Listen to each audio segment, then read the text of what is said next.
banyak lah ya, skillnya dari internasional, dari lokal, hal macamnya, dan mungkin sudah 4-5 tahun lebih temanya selalu digital marketing gitu ya, sampai sebagian besar digital marketing.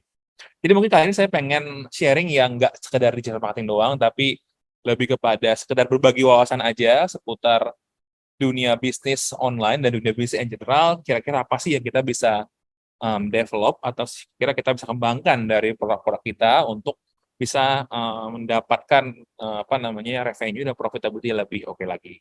Jadi ini langsung aja saya share. Jadi kalau saya tuh prinsipnya kalau misalkan saya apa di kelas atau gimana tuh adalah saya expect anak murid saya itu siapapun beliau gitu ya untuk proaktif ataupun apa namanya bertanya bertanya gitu karena saya sadar bahwa skill presentasi saya sangat limited, sangat terbatas, jadi akan lebih enak kalau misalnya kita ada interaksi yang lebih oke lah ya.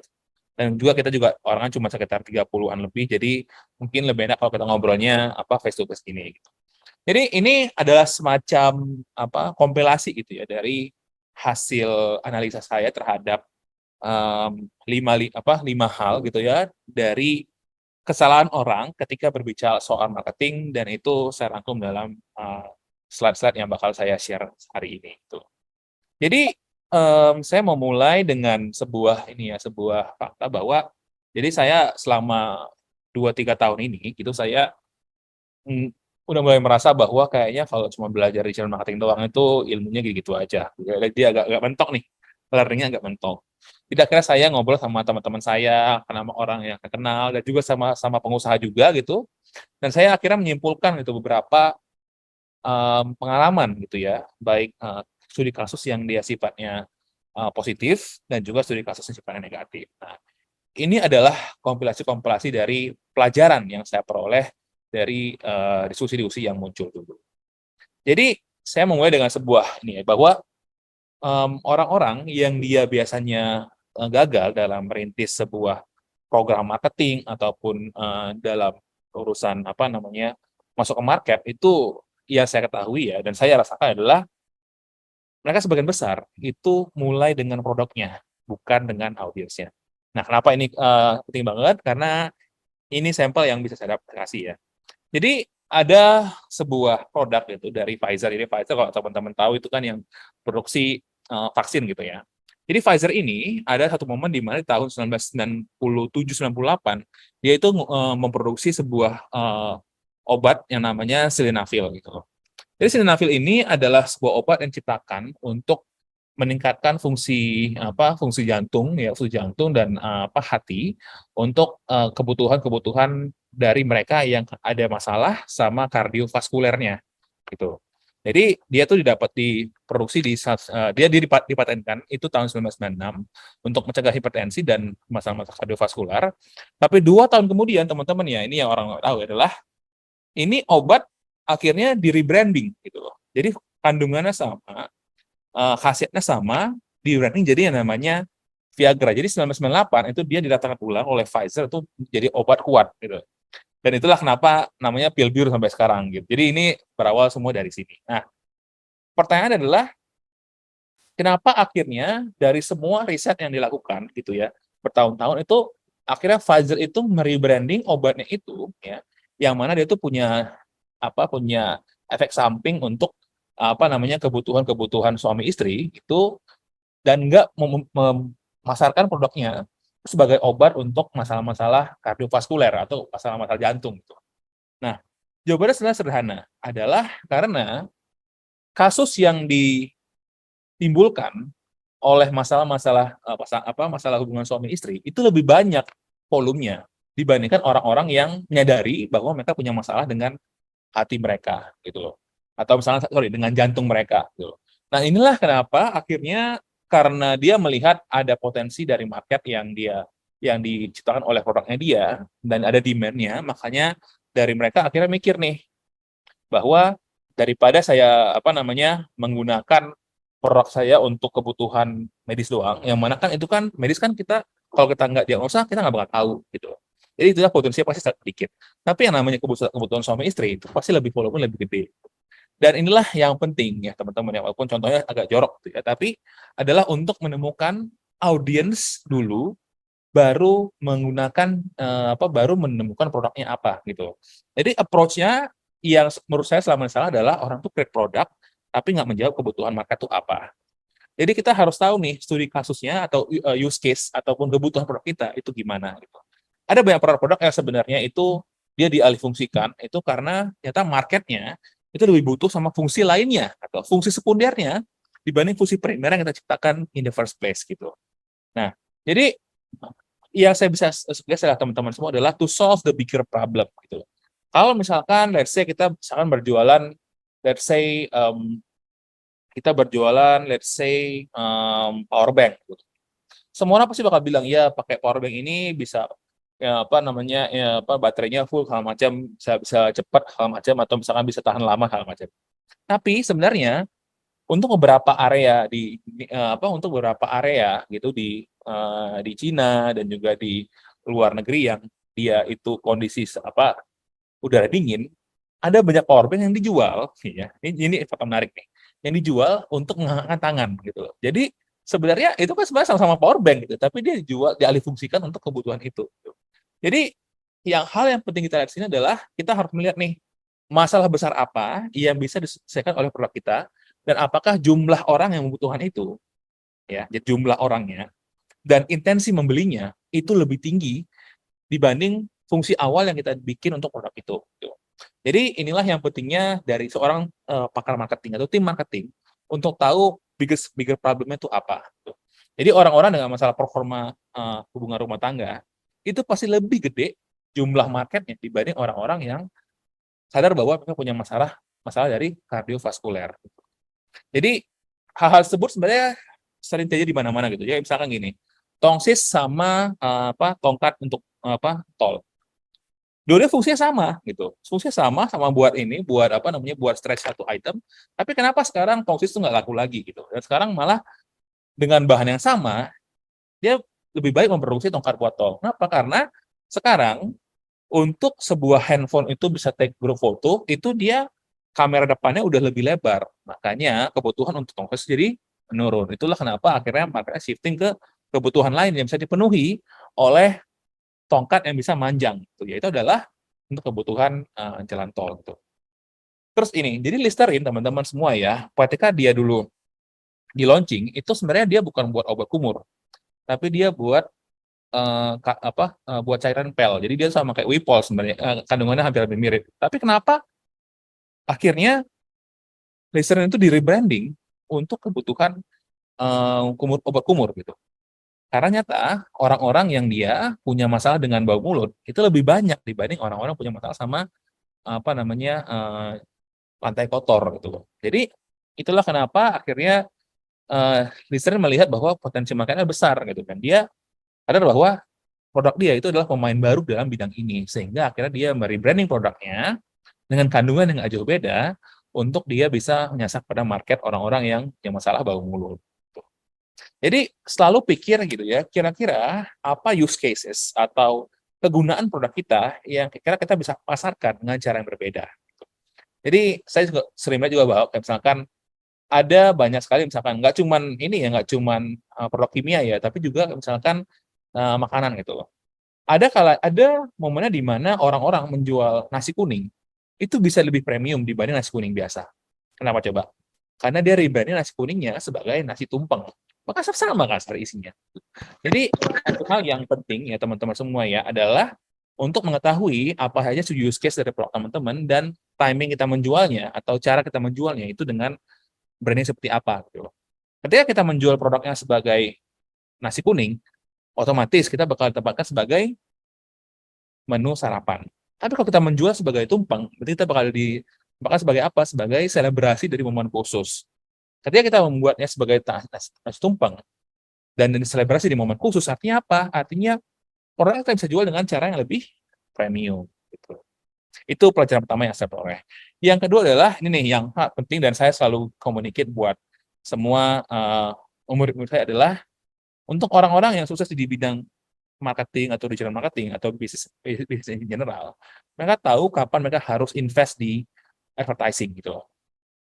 Nah, ini adalah studi kasus yang cukup menarik. Jadi ini ada sebuah teori yang ditemukan oleh seorang peneliti namanya Andrew Chen. Jadi dia menemukan sebuah teori namanya law of shitty click trick lah gitu ya. Jadi mungkin buat teman-teman yang pernah pasang iklan di digital marketing, teman-teman bakal tahu nih sama istilah ini. Jadi, nah ini adalah sebuah iklan gitu ya, iklan digital gitu yang pernah tayang di sebelum tahun 2000-an gitu ya. Nah, mungkin teman-teman bisa nebak nih. Kira-kira jumlah orang yang klik gitu ya, dibagi sama jumlah orang yang lihat dari iklan ini, itu berapa persen? Ayo boleh di kolom chat silakan ya. Mungkin kalau teman-teman yang udah pernah main iklan di Google atau di Meta gitu mungkin ngerti nih berapa kira-kira angka kliknya berapa sih gitu. Boleh di-share di kolom chat. Ada yang mau nebak berapa? Kita lihat yuk di kolom chat. Oke, sepersen seperti 1%. Oke, 5%. Ada lagi yang lain? Ayo berapa? Oke, ada lagi yang lain? 50%. Oke. Jadi teman-teman ini adalah iklan pertama dari website yang tayang di tahun 1994 dan 78% orang yang melihat iklan ini dia pasti bakal klik gitu. Jadi ini adalah iklan pertama gitu ya, dari sebuah company namanya Hotwire yang tayang pertama kali dan menjadi semacam tonggak dari yang namanya iklan digital tuh kayak gimana. Ini 70% teman-teman, click through rate-nya. Tapi sekarang kalau teman-teman udah pernah main iklan Facebook ataupun iklan Google ataupun yang lainnya, kita bisa dapat 0,2% atau 0,5% itu udah paling heboh gitu. Jadi ada sebuah perubahan signifikan gitu ya, bahwa kalau dulu yang namanya standar tuh makin lama makin turun untuk sebuah jumlah iklan yang jumlah orang yang bakal ngelihat iklan kita dari yang ngelihat gitu. Jadi ini adalah yang disebut dengan law of city click through. Jadi semakin hari gitu ya, nggak cuma sekedar iklan doang, tapi juga email marketing, terus juga ads di dalam smartphone dan lainnya, itu semakin hari itu jumlah kliknya, jumlah click through rate-nya. Jadi orang-orang yang punya interest ke produknya atau klik untuk klik iklannya itu makin lama makin menurun. Jadi dulu tahun 2007 gitu ya, itu yang namanya email marketing itu bisa hit 14%. Sekarang di 2009 itu 11%. Dan sekarang boro-boro 11%, kita bisa hit 2%, udah paling heboh lah untuk email marketing gitu. Jadi semakin lama teman-teman, semakin banyak orang yang akhirnya abuse sebuah strategi marketing baru, sebuah channel baru, dan akhirnya jumlah kliknya makin lama makin turun. Dan even ini sebuah case yang menarik ya, bahwa dari sebuah survei dilakukan di US gitu, 70% orang itu paling benci sama namanya iklan mobile. Nah, sementara kita kalau misalkan mau pasang iklan, mau pertama kali belajar digital marketing, yang kita pasang apa? Gitu. Iklan digital gitu atau iklan mobile. Jadi ini yang namanya sebuah fenomena yang cukup menarik karena jadinya orang yang jumlah brand yang bersaing di satu kategori ini tuh terlalu banyak gitu loh. Jadi jumlah angka CTR itu pasti bakal drop banget gitu. Jumlah orang yang baru-baru klik dari yang melihat itu pasti bakal drop sangat signifikan banget nih dari tahun ke tahun. Gitu. Dan ini adalah lagi fenomena yang disebut dengan banner blindness. Jadi orang-orang itu cenderung untuk menjauhi elemen-elemen satu halaman ketika dia percaya bahwa itu adalah sebuah iklan gitu. Jadi di sini ya ini adalah sebuah heat map gitu atau misalkan uh, pattern orang browsing gitu dari halaman yang seperti BAC ini. Dan di sini kita bisa lihat bahwa orang-orang itu ternyata nggak ada yang klik iklan ini karena dia persepsi orang-orang dalam ketika buka halaman ini adalah ketika dia melihat ada sebuah kotak warna biru dengan background yang kontras itu pasti iklan. Gitu. Jadi makanya orang itu nggak klik ini, nggak klik ini, nggak klik ini, gitu. Karena dia mikirnya apa? Ini iklan. Jadi orang-orang itu sebenarnya udah mulai sadar bahwa saatnya saya menghindari iklan. Nah, sekarang gimana situasinya sih kalau kita pengen as a business gitu ya, atau as a business atau as a marketing itu untuk menjauhi yang namanya CTR yang jelek ini atau yang lumayan ini gitu. Nah, solusinya adalah untuk bikin konten kita itu jangan kelihatan sebagai iklan gitu loh. Ini ada sampel. Jadi ada sampel ini adalah sebuah materi iklan yang dia belum ada variasinya gitu. Jadi di sini dia bikin satu sampel, dia super hyper week gitu ya. Nah, kemudian dibikin berapa variasi nih. Nah, setiap variasi ini ternyata mendatangkan jumlah pelanggan baru dan volume yang lebih gede gitu karena dia mentarget kebutuhan yang berbeda. Jadi satu hal yang penting adalah teman-teman semakin banyak kita invest atau semakin banyak orang yang masuk ke dunia digital marketing, semakin banyak brand yang beredar kan ya. Semakin banyak brand yang beredar, semakin banyak juga iklan yang dia sifatnya nggak mutu, gitu. Tapi orang ada budget untuk beli audiensnya, dan akhirnya iklan lebih mahal gitu. Ketika dia semakin mahal, artinya apa? Sementara jumlah user tumbuhnya nggak sebanyak itu. Artinya apa? Jumlah orang yang mau klik malah makin dikit gitu loh. Itulah kenapa eksperimentasi dalam warna, type ini adalah fontnya, terus background dan call to action dan juga overall content style itu butuh diriset dengan teliti agar kita itu nggak kelihatan bahwa kita itu adalah iklan yang benar-benar apa namanya terlalu kontras gitu. Jadi pastikan bahwa teman-teman satu tes yang dilakukan adalah untuk pastikan bahwa orang tahu bahwa ini tuh bukan iklan direct loh, tapi ini sebenarnya ada value yang sebenarnya pengen dijual di balik ini. Yang kedua adalah tadi saya bilang ya, jadi kalau misalkan semua orang belajar digital marketing, semua pasang iklan, semua akhirnya muncul di halaman yang sama, dampaknya adalah semua orang bakal try to imitate each other nih. Jadi satu hal yang kita penting adalah teman-teman always try to see how the majority of our competitions are doing. Jadi satu hal yang saya pelajari adalah kalau misalkan ada satu metode baru, iklan baru, ataupun format iklan baru, ataupun let's say channel baru kayak misalnya TikTok, pasti semua brand bakal masuk ke sana. And then semua yang masuk awal itu dia nggak bakal tetap ada di sana terus menerus. Dia nggak bakal mendapatkan benefit yang sama ketika dia awal berinvest sampai dia 3 atau misalkan 4 tahun berinvest dengan di channel yang sama gitu loh. So satu hal yang kita pelajari di sini adalah teman-teman, setiap kali yang namanya inovasi baru, ya kita sebagai competition gitu ya, atau kita sebagai kompetitor, kita sebenarnya bisa meniru hal yang sama dengan berbagai cara. Kalau misalkan teman-teman invest iklan di Meta, kita bisa cari nih kategori brandnya apa, Anda bisa tahu nih, oh kita dari kategori brand ini. Nah, ternyata banyak apa namanya banyak iklan yang dia munculnya kayak gini, kira-kira jumlah kliknya sekian. Jadi teman-teman bisa tahu nih, oh ternyata ini yang lagi growing nih, ini yang lagi tren nih. Nah, kita teman-teman bisa meniru itu. Jadi kalau misalnya semua orang gini, so what we should do gitu loh, as advertiser, as marketer, adalah untuk selalu merefresh approach kita ketika kita mendevelop materi iklan gitu. Jadi jangan sampai kita cuma kemakan sama tren doang, tapi kita tahu nih kita adalah orang yang tahu kapan kita harus berhenti untuk mencoba tren baru ataupun menciptakan tren baru. And then yang berikutnya adalah untuk always refresh the creative. Jadi di setiap industri yang saya pegang gitu ya, mau dia financial, mau dia dulu saya e-commerce atau apapun, saya selalu punya prinsip untuk tahu kapan kita harus merefresh materi iklan gitu loh. Dan biasanya saya melakukan itu dalam waktu sekitar 1 sampai 1 bulan sekali gitu. Jadi pastiin bahwa teman-teman semua konten, semua iklan gitu, kalau misalkan dia di-serve ke orang yang sama ataupun orang yang dalam segmen yang sama berkali-kali, orang bakal bosan gitu loh. Jadi ini adalah sebuah metrik ya, sebuah benchmark gitu, sebuah standar yang bisa teman-teman pakai kalau misalnya teman-teman mau untuk tahu kapan rata-rata teman-teman harus merefresh materi teman-teman gitu. Contoh misalkan teman-teman industrinya seperti saya, misalkan let's say adalah finance nih. Jadi setiap 30 hari sekali, 36 hari sekali saya harus merefresh materi saya karena orang-orang bakal mudah bosan gitu. So that's how things apa namanya works gitu ya di digital marketing.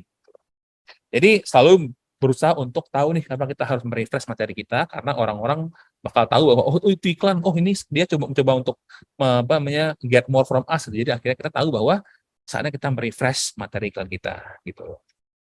Oke. Dan poin nomor 3 adalah orang-orang yang biasanya survive di industri ini itu dia tahu their numbers gitu ya, angka yang mereka coba achieve itu sampai ke detail yang paling kecil. Dan kemudian saya sadar bahwa gitu ya, sebagai orang yang pernah dan masih bekerja di bidang startup gitu ya, biggest threat-nya itu bukanlah resesi, tapi kehabisan duit. Dan ini sama juga dengan semua UMKM gitu ya, mau UMKM ataupun bisnis online itu adalah bukannya soal resesi yang takutin, tapi habis sama duit gitu loh. Cuman ada banyak sih akhirnya fenomena yang muncul ketika yang sebenarnya hanyalah sebuah alasan bahwa kita nggak ada duit, tapi berbalut sama resesi. Gitu. Nah ini akhirnya yang saya bisa temukan nih ya dari fenomena sekarang adalah banyak pressure nih dari sebuah any kanal bisnis gitu ya untuk hit target. But then they have to burn money gini. Jadi mereka bakar duit untuk mencari pengguna baru gitu loh. Nah, ketika udah bakar duit buat cari pengguna baru, mereka akhirnya dari, wah, saya udah habis duit nih gitu, habis duit. Terus akhirnya dia sadar, wah, duit saya habis, wah ini lagi resesi nih, dan akhirnya dia melihat sekitar nih, wah, kayak semua orang layoff nih, ya udah akhirnya dia justify layoff dia untuk karyawan-karyawan dia gitu. Which is what's really happening right now gitu loh. So, satu hal yang kita harus pelajari teman-teman semua ya adalah mau skala bisnis kita kecil, mau medium ataupun mau gede, jangan sampai kita harus sacrifice something hanya karena kita bad at planning or financial strategi gitu loh. Jadi saya selalu sadar bahwa marketing plan yang bagus itu pasti sudah ngerti yang namanya financial runway-nya jelas gitu loh. Dan kemudian yang saya lihat malah itu ada banyak perusahaan yang dia tuh marketingnya bagus bagus nih. Cuman dia dari segi strateginya tuh finance tuh nggak memperhatikan berapa yang dia harus bayar untuk mencari pengguna baru. Nah, disinilah kenapa saya menemukan sebuah cara untuk menghindari jebakan-jebakan tadi. Itu adalah untuk mengetahui customer acquisition cost. Gitu. Jadi ini saya juga share materi ini di kelas saya biasa ngajar orang-orang di bootcamp gitu. Jadi untuk mengetahui 3 customer acquisition cost dan pastikan untuk tahu berapa angkanya secara fix gitu. Yang pertama adalah paid CAC. Jadi misalkan teman-teman tahu bahwa teman-teman itu di semua channel kita yang misalkan sifatnya iklan gitu, kayak misalkan di Meta, di terus YouTube, terus Google, itu teman-teman misalkan investnya sekitar 500.000. Dari 500.000 ini kita mendatangkan 5 user. Berarti satu usernya teman-teman harus bayar berapa? 500.000 dibagi 5 berarti 100.000.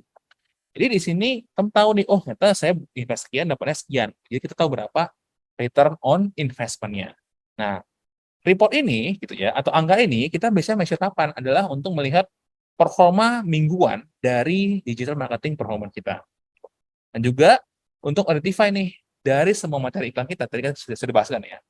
Itu mana yang paling cocok untuk saya invest iklan saya dengan lebih. Nah, kalau yang keduanya adalah blended CAC. Jadi semua cost marketing kita itu kita bagi sama total customer yang kita dapetin. Misalkan kita harus bayar 500.000 buat bayar iklan di Meta sama di Google, terus 250.000 gitu untuk bayar iklan di let's say misalkan 200.000 misalkan untuk bayar iklan untuk bayar misalkan agensi buat SEO gitu atau misalkan agensi buat website gitu. Dan akhirnya saya dapat pengguna baru 7 orang. Berarti saya 700.000 dibagi 7 gitu. Nah, report ini dipakai kapan? Adalah untuk melihat semua overall marketing performance dalam kurun waktu bulanan. Jadi kalau misalnya teman-teman pengen lihat nih, oh ternyata bulan ini saya udah spend sekian, ternyata impact-nya kira sekian, oh ternyata dari segi impact-nya ternyata nggak semaksimal itu. Jadi saya harus mungkin kurangin budgetnya, saya bakal invest dan lebih alokasi ke channel lain yang lebih efektif. Ini buat apa lagi adalah untuk identify the impact of your overall marketing activity, ya, termasuk juga dengan yang organik nih, kayak misalkan SEO, PR, dan lainnya. Terus fully loaded CAC, jadi sum of investment of our marketing cost, ditambah sama operational cost, kayak misalkan gaji, terus operasional lainnya, dibagi dengan semua customer yang di-acquire. Nah, ini adalah report yang biasanya dibikin sama tim finance nih. Gitu. Jadi kalau dulu saya di industri saya ini dulu, saya tahu nih bahwa untuk saya dapetin satu pengguna baru, saya harus bayar misalkan saya maksimal tuh ya dari segi operasional sama macamnya, kalau dibagi itu sekitar 2 juta rupiah. Nah, itu akhirnya saya jadiin pedoman bahwa kalau saya mencari pengguna baru, ya mereka tuh harus ngasih saya profit di atas 2,5 juta gitu untuk saya bisa break even. Nah, ini saya pakai kapan nih? Adalah saya pakai ketika saya bikin report per kuartal ataupun annual untuk melihat semua impact dari marketing expense saya, terus juga semua plan saya dibagi sama jumlah penggunanya berapa. Dan juga untuk ngitung profit and loss ratio dari company saya. Tuh. Dan trik utamanya adalah untuk tahu kapan kita harus stop incentivizing untuk pengguna yang existing. Kalau misalnya teman-teman tiap bulannya harus bayar 100.000 untuk mempertahankan satu orang yang hanya memberikan profit 50.000 per bulannya selama 6 bulan ke depan, artinya teman-teman nggak menciptakan sebuah habit gitu ya untuk bikin orang itu tuh akhirnya stay di aplikasi teman-teman dan akhirnya menginvestasikan waktu dia dan effort dia untuk akhirnya dia untuk akhirnya dia menggunakan program teman itu tanpa harus dikasih promo. Jadi pastikan bahwa teman-teman melihat nih, kalau kita nyebutnya cohort gitu ya. Jadi cohort atau analisa, analisa dari bulanan dari orang-orang itu kira-kira kita berapa persen dari mereka yang kita harus bayar terus-menerus untuk dia bisa stay dalam aplikasi kita atau misalnya produk kita gitu. Terus yang keempat adalah dari semua bisnis yang saya pelajarin yang akhirnya survive gitu ya, mereka tahu nih kapan mereka harus jadi serakah atau rakus. Nah ini yang lumayan kontroversial nih. Jadi tadi kita udah bahas soal customer acquisition cost gitu ya. Jadi tiap tahunnya gitu ya, tiap tiap tahunnya itu cost dari mencari pengguna baru itu naik signifikan banget nih.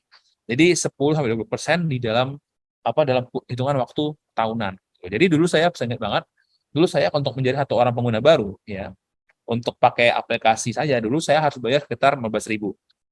Terus dalam waktu satu tahun saya harus bayar sekitar 20-25.000. Karena cost untuk mencari pengguna baru itu sesignifikan itu, jadinya saya nggak bisa, saya harus tahu nih, saya putar otak untuk bisa improve. Saya punya produk dan saya improve, saya punya budget untuk nggak terlalu habis-habisan mencari pengguna baru gitu. Nah, jadi ini kan menarik sebenarnya karena yang namanya setiap company pengennya itu dia cost untuk mencari pengguna barunya itu makin turun, tapi cost untuk mencari pengguna baru secara tren, secara bisnis itu makin naik gitu. Jadi persimpangannya itu sangat kelihatan sekali gitu loh. Dan inilah momen di mana mungkin seorang marketing, seorang tim marketer gitu ya, kita harus tahu kapan kita harus mengubah semua plan kita untuk bisa jadi lebih baik. Nah, ini adalah sebuah bagan gitu ya, sebuah chart yang memperlihatkan ketika ada teknologi baru gitu ya, atau hal baru, solusi baru, ini adalah model yang memperlihatkan bahwa kira-kira gimana sih cara sebuah market itu mengadopsi produk-produknya gitu. Jadi sini teman-teman bisa lihat bahwa di sini ya, ini adalah dua segmen yang paling banyak, paling cepat yang paling cepat untuk mengadopsi tools baru atau solusi baru gitu ya, terhadap kayak misalkan dia adalah orang yang pertama kali pakai HP Android gitu. Nah, di sini adalah market-market sisanya ya, yang dia itu belum masih menunggu ya, atau masih membutuhkan validasi dari seberapa penting sih untuk saya mengadopsi solusi baru ini, atau saya membeli produk ini, atau membeli teknologi ini. Nah, ini gimana? Contohnya adalah seperti ini misalkan. Nah, ini ya adalah segmen dari orang-orang yang pertama kali iPhone keluar, itu dia langsung beli iPhone tuh. Karena dia percaya bahwa saya butuh inovasi dalam hidup saya, makanya dia beli yang namanya iPhone. Terus ada lagi nih segmen ya, yang dia itu beli iPhone itu karena setelah 2-3 tahun iPhone itu keluar, dia beli nih iPhone karena temannya juga beli iPhone gitu. Jadi dia ibaratnya nih FOMO, atau misalkan saya nggak pengen ketinggalan. Dan kemudian ada lagi nih market lainnya yang dia itu beli iPhone karena dia percaya bahwa Android itu jelek gitu. Jadi ini adalah segmen yang terakhir yang bakal mengadopsi teman-teman dalam teknologi adoption life cycle gitu. Jadi ketika produk baru launching nih, nah ini bakal adopsi duluan, terus 2-3 tahun baru mengadopsi, baru ntar sisanya baru segmen yang ini gitu. Nah, semakin ke kanan, maka cost untuk mencari satu pengguna baru ya, jadi customer acquisition cost bahkan makin tinggi gitu. Nah, apa pentingnya terhadap kita orang-orang di bagian marketing adalah karena banyak company itu dia serakah dalam mencari dan mengekspan produknya ke dalam dua segmen ini, karena ini gede banget nih ya kan, ada sekitar lebih dari 50%, dan mereka melupakan fakta bahwa mereka tuh harus mengurangi untuk mempertahankan customer acquisition cost mereka atau ongkos untuk mencari pengguna barunya. Jadi disinilah teman-teman ujian bagi kita ya, business owner, dan juga ujian bagi kita tim marketing untuk menahan diri nih, untuk tidak rakus, untuk serakah untuk benar-benar mencari pelanggan baru walaupun cost-nya tuh mahal banget. Nah, disinilah solusi yang saya tawarkan adalah untuk meng-approach dengan cara yang berbeda gitu loh. Jadi kalau misalnya teman-teman di challenge itu ya, teman-teman udah titik di mana produk teman-teman itu udah gede banget tuh ya, udah gede banget. Nah, teman-teman masih di challenge untuk mencari pengguna baru.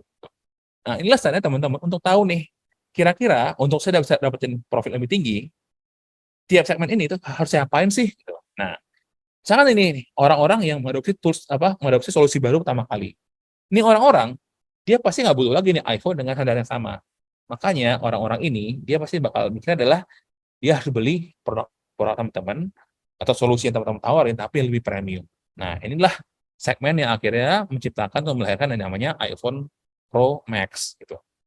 Gimana dengan orang-orang yang dia tuh udah punya iPhone basic tapi dia nggak bisa bayar lebih nih, nggak merasa bahwa saya butuh bayar lebih dari produk yang ditawarkan oleh si iPhone ini. Ini adalah segmen yang akhirnya membeli produk yang sifatnya tuh setara ataupun melengkapi produk lainnya. Nah, ini adalah orang-orang ya, segmen yang bakal membeli Apple Watch gitu. Nah, gimana kalau misalkan sama segmen yang dia itu nggak punya budget, terus dia mikirnya bahwa saya nggak butuh-butuh iPhone adalah kita menawarkan iPhone yang lebih murah gitu loh. Itulah kenapa muncullah iPhone SE dan versi-versi iPhone yang dia lebih yang dia di bawah gitu, yang lebih murah agar segmen-segmen yang dia skeptis ini itu bisa membeli produknya dengan lebih murah gitu. Gitu. Nah, kenapa ini penting? Karena segmen ini kan dia susah nih buat di-convert nih.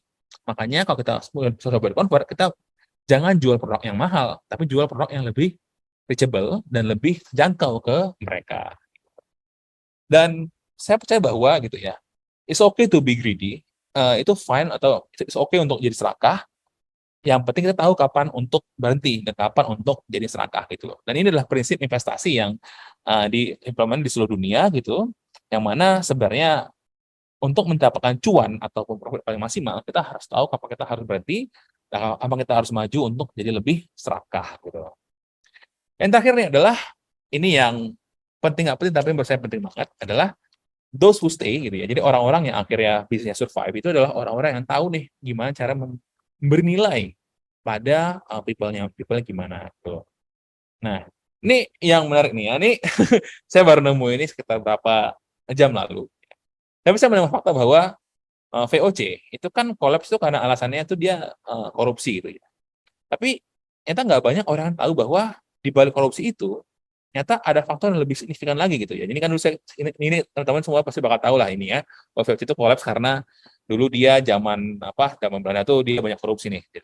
Tapi ternyata yang korupsi itu bukanlah petugas dari VOC-nya, tapi adalah orang-orang yang ditunjuk oleh VOC di level-level provinsi. Jadi kan misalkan nih bupati ataupun gubernurnya itu ditunjuk oleh si VOC dan orang-orang inilah yang dia nyata digaji kecilan gitu. Jadi mereka adalah orang-orang underpaid gitu ya yang akhirnya mikir bahwa wah karena gaji saya kecil mendingan saya korupsi aja deh gitu.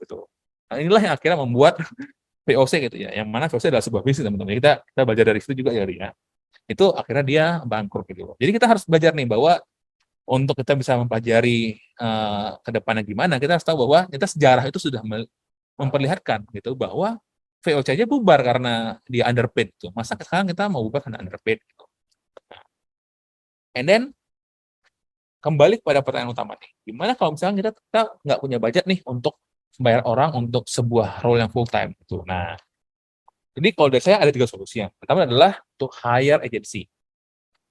Kapan kita butuh agency? Adalah ketika kita membutuhkan yang namanya cross industry learning. Biasanya teman-teman butuh nih kayak misalkan saya mau punya agensi untuk ngurusin iklan saya di Facebook gitu atau di Meta karena saya tahu bahwa agensi bisa ngerti yang namanya bisa ngerti yang namanya industri ini kira-kira benchmarknya berapa, industri ini kira-kira benchmarknya berapa.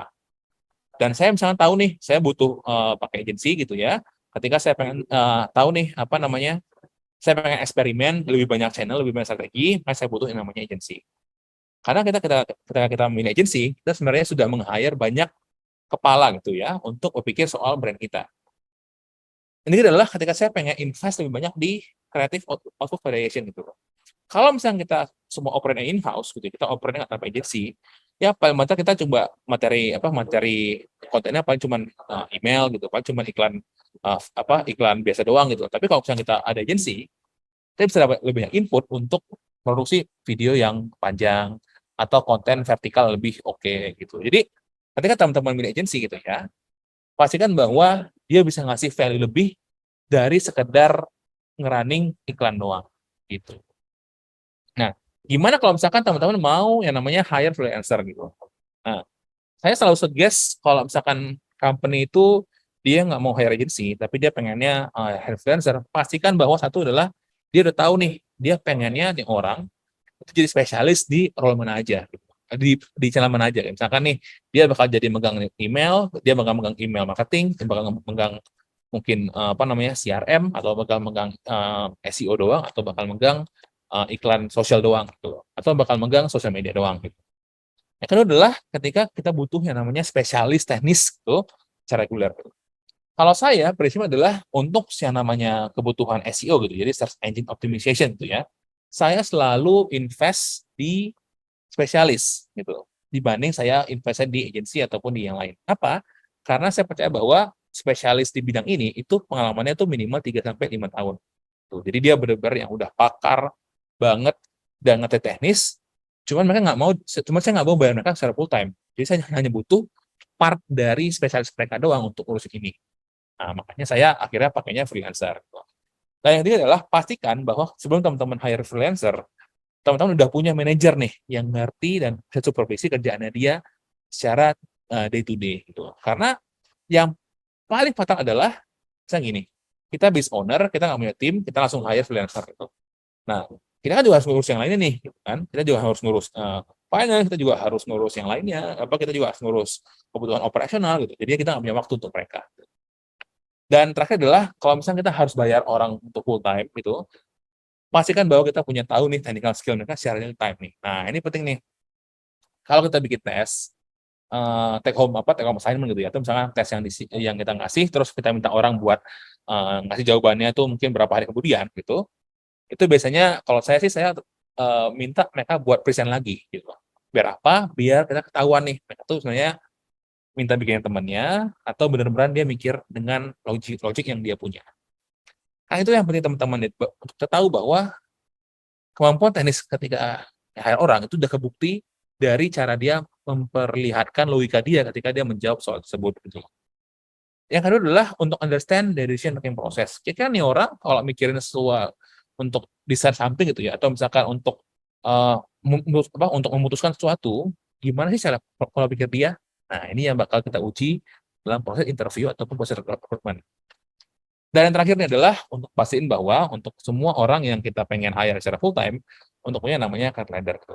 Nah, kenapa sih penting untuk punya namanya career leader dan kita nggak mikir untuk ya udah deh dia 6 bulan fine atau misalkan 1 bulan tahun fine gitu. Adalah karena kita pengennya orang itu stay sama kita lama dan dia punya ownership gede sama produk yang kita punya. Saya pernah berada dalam kondisi di mana turnover rate satu tim itu sekitar cuma 3 sampai 6 bulan gitu. Jadi orang rata-rata stay di situ hanya hanya dalam hitungan 3 sampai 6 bulan. Gitu. Dampaknya apa adalah tiap 3 6 bulan saya harus hand over kerjaan lagi, saya harus mentransfer ilmu lagi ke orang-orang baru di tim luar saya terus menerus gitu. Nah, akhirnya apa? Saya juga capek kan untuk ngurusin gituan. Gitu. Dan akhirnya ilmu dan ownership yang kita punya itu jadinya nggak maksimal. Gitu. Dan dampaknya apa adalah performa bisnis kita nggak maksimal. Kenapa? Karena kita harus terus menerus mentransfer ilmu ke orang-orang baru. Gitu. Sekian dari saya untuk prosesnya. Semoga bermanfaat. Ya, kita lanjut Q&A ya. Thank you.